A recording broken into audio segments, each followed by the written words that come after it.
Assalamualaikum warahmatullahi wabarakatuh. Alhamdulillahirabbil alamin. Wassalatu wassalamu ala asrafil anbiya'i wal mursalin wa ala alihi wa ashabihi ajmain. Segala puji dan puja marilah sama-sama kita panjatkan kehadirat Allah Subhanahu wa taala, Tuhan yang Maha Esa, yang mana berkat rahmat dan irodahnya serta hidayahnya kita dapat masih menikmati nikmat iman, nikmat Islam, dan nikmat kesehatan sehingga kita dapat menjalankan aktivitas pembelajaran sebagaimana semestinya. Walaupun pada saat ini kita masih dalam proses pembelajaran jarak jauh. Salawat dan salam kepada Nabi besar Muhammad sallallahu alaihi wasallam beserta kepada para keluarga, para sahabat, dan semoga kita sebagai pengikutnya senantiasa istiqomah dalam menegakkan sunnah-sunnahnya hingga datangnya hari berbangkit kelak, dan semoga kita mendapatkan syafaatnya di hari akhirat kelak. Alhamdulillahirabbil alamin, kita masih dapat berkesempatan untuk berjumpa kembali dalam proses pembelajaran jarak jauh. Pada kesempatan kali ini kita akan membahas tentang sistem peradilan di Indonesia. Materi ini dikhususkan bagi siswa-siswi kelas 11, baik 11 MIPA maupun 11 IIS, mata pelajaran PKN. Sebagaimana minggu lalu sudah kita jelaskan, sudah kita kupas terkait dengan hukum. Bahkan sudah Bapak berikan tugas kepada kalian untuk mencari definisi hukum menurut beberapa ahli dan kemudian mencari beberapa jenis hukum yang ada di dunia. Nah, maka pada kesempatan kali ini kita akan membahas seperti apa sistem peradilan yang ada di Indonesia. Jadi sebelum kita kepada sistem peradilan, kita akan mereview sedikit materi minggu lalu, di mana poin yang pertama Bapak ingatkan kembali bahwa dalam sebuah negara, dalam sebuah masyarakat, dan bahkan dalam diri kita sendiri, dalam menjalankan kehidupan sehari-hari, itu tentu tidak terlepas daripada aturan-aturan yang mengatur kita bagaimana menjalani kehidupan sehari-hari. Itu dulu poin yang pertama, yang paling penting, bahwa tiada satu manusia pun, tiada satu masyarakat pun, dan tiada satu negara pun di dunia ini yang tidak memiliki hukum atau tidak memiliki aturan. Semuanya harus berdasarkan aturan.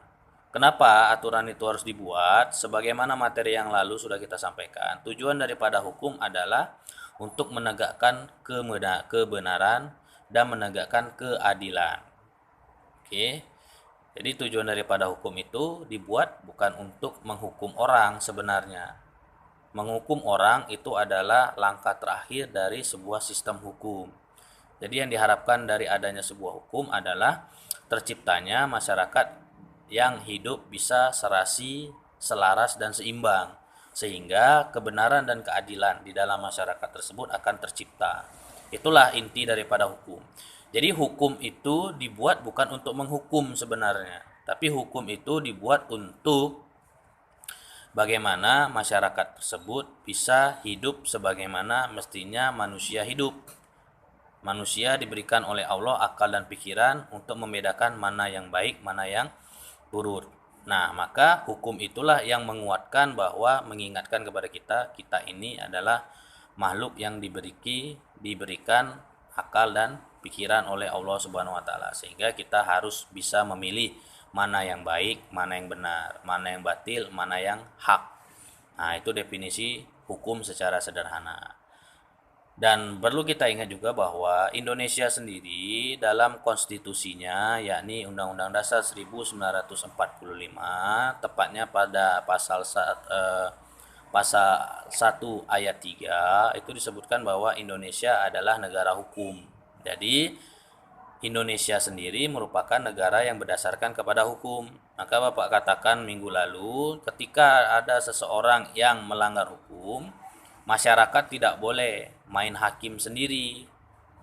Kenapa? Karena negara kita berdasarkan hukum, bukan hukum rimba. Jadi kalau ada orang yang melanggar hukum, baiknya dibawalah dia kepada para penegak hukum. Siapa penegak hukum itu? Ya polisi, ya kejaksaan, ya KPK kalau mengurusi korupsi, dan baru nanti kepada pengadilan untuk mengadilinya.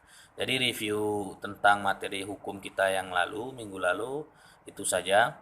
Jadi pada prinsipnya bahwa hukum dibuat bukan untuk menghukum.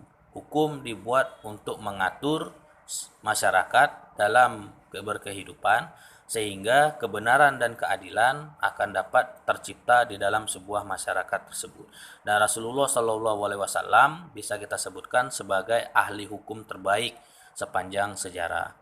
Bagaimana tidak, ketika beliau mendirikan negara Islam di Madinah, beliau bisa merangkul tidak hanya umat Islam, melainkan umat non-Islam yang hidup di Madinah, sehingga mereka bisa hidup berdampingan tanpa adanya pergesekan antara satu dan yang lain. Nah itu, jadi yang paling penting adalah hukum itu bukan untuk menghukum, hukum itu dibuat untuk kebenaran dan keadilan. Oke, kita masuk kepada materi pada kesempatan hari ini tentang sistem peradilan Indonesia. Nah, jadi ada beberapa tingkatan dalam peradilan di Indonesia secara umum ya. Ada yang namanya pengadilan negeri. Pengadilan negeri itu berada yuridisnya itu di wilayah kabupaten kota. Ya, misalkan kita Kota Langsa, pasti ada satu pengadilan negeri. Nah, apa tugas pengadilan negeri? Tugas pengadilan negeri adalah memutuskan suatu perkara pidana pada tingkat awal. Jadi misalkan ada orang yang mencuri di wilayah Langsa, ditangkap oleh kepolisian, dituntut oleh jaksa, maka kemudian didaftarkan ke pengadilan negeri, disidangkan, lalu diberikan sebuah keputusan berapa tahun dia harus dipenjara akibat perbuatannya tersebut. Nah, ketika seseorang telah dihukum bersalah, dihukum pidana 10 tahun penjara misalkan, kemudian dia bersama pengacaranya berkeberatan terhadap hukuman tersebut, maka dia bisa mengajukan banding. Nah, mengajukan banding itu bisa dilakukan di pengadilan tinggi. Jadi tingkatan kedua dari peradilan kita, peradilan umum kita adalah pengadilan tinggi. Nah, di mana yuridis dari pengadilan tinggi atau di mana letaknya pengadilan tinggi itu? Maka pengadilan tinggi itu berada di ibu kota provinsi masing-masing. Maka dalam hal ini karena kita Kota Langsa berada di bawah Provinsi Aceh, maka otomatis si yang mencuri tadi yang sudah didakwa, sudah diputuskan hukumannya 10 tahun, harus mendaftarkan bandingnya ke Pengadilan Tinggi di Banda Aceh sebagai ibu kota provinsi. Nah, setelah didaftarkan nanti akan disidangkan kembali. Ketika banding itu dilakukan, konsekuensinya ada beberapa. Yang pertama, konsekuensinya adalah banding itu ditolak. Arti ditolak itu hukumannya bisa tetap 10 tahun atau bisa justru bertambah dari 10 tahun itu kalau ditemukan bukti-bukti yang lebih menguatkan bahwa dia itu memang bersalah. Nah, konsekuensi kedua, kalau banding itu diterima maka hukuman itu akan dikurangi. Misalkan dari 10 tahun bisa menjadi 8 tahun, bisa menjadi 9 tahun. Nah, itulah konsekuensi daripada banding. Ketika banding sudah diputuskan, si yang sudah diputuskan vonis tadi 10 tahun penjara juga tidak mau menerima, masih merasa tidak puas, maka dia bisa melanjutkan upaya hukumnya di pengadilan tingkatan yang ketiga. Apa itu tingkatan yang ketiga? Yaitu melalui kasasi. Nah, kasasi itu di mana diajukan? Kasasi itu diajukan ke Mahkamah Agung. Jadi pengacaranya akan mendaftarkan kasusnya itu yang setelah banding tadi juga tidak menerima hasilnya, kemudian melakukan kasasi langsung ke Mahkamah Agung di Jakarta. Setelah disidangkan kasasi, maka konsekuensinya sama seperti yang pengadilan tinggi tadi. bisa bertambah, bisa tetap, bisa berkurang masa tahanannya itu. Kalau nanti kasasi sudah diputuskan juga tidak mau menerima, maka si yang terdakwa yang sudah dihukum 10 tahun penjara itu bisa mengajukan upaya hukum yang terakhir. Kenapa disebut dengan terakhir? Karena setelah upaya tersebut, orang tersebut tidak ada lagi bisa melakukan upaya untuk meringankan atau membebaskan dirinya dari jeratan penjara. Apa itu? Yaitu melakukan peninjauan kembali atau PK. Ulang lagi ya, upaya hukum terakhir dalam sistem peradilan kita adalah peninjauan kembali atau dikenal dengan PK. Nah, ketika PK sudah diputuskan, maka apapun hasil dari PK tersebut, siapapun tidak bisa lagi menggugat. Artinya sudah bersifat final. Jika diputuskan tetap 10 tahun, maka tetaplah 10 tahun. Jika ditetapkan berkurang 9 tahun, maka dilakukanlah penjara selama 9 tahun. Itulah upaya-upaya hukum yang terakhir yang bisa dilakukan oleh seorang warga negara Indonesia ketika terlibat pidana. Nah, itulah kira-kira tingkatan daripada pengadilan-pengadilan yang ada dalam jenis peradilan umum. Jadi yang pertama ada tingkatan awal pengadilan negeri, kemudian tingkatan keduanya ada pengadilan tinggi, kemudian tingkatan ketiganya ada Mahkamah Agung.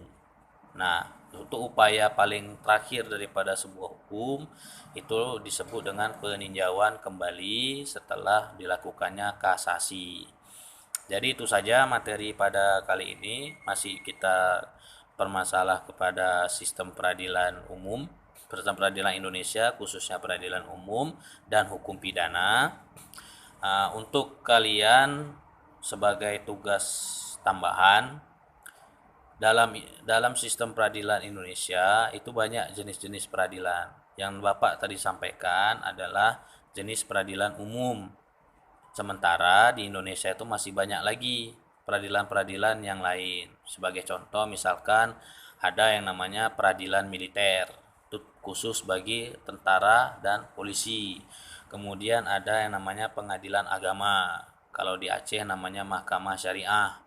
Nah, itu khusus mendalami tentang keagamaan dan lain sebagainya. Nah, jadi tugas kalian silakan cari di buku cetak boleh, silakan cari di internet juga boleh jenis-jenis peradilan di Indonesia.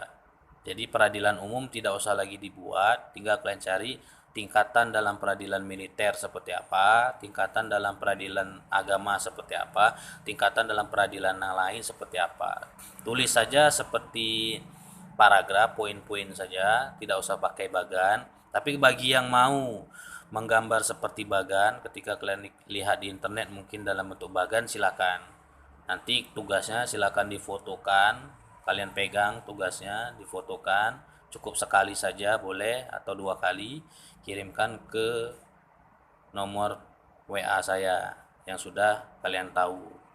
Selambat-lambatnya, secepat-cepatnya supaya tidak menumpuk dengan tugas guru yang lain. Oke, cukup sekian dan terima kasih. Assalamualaikum warahmatullahi wabarakatuh.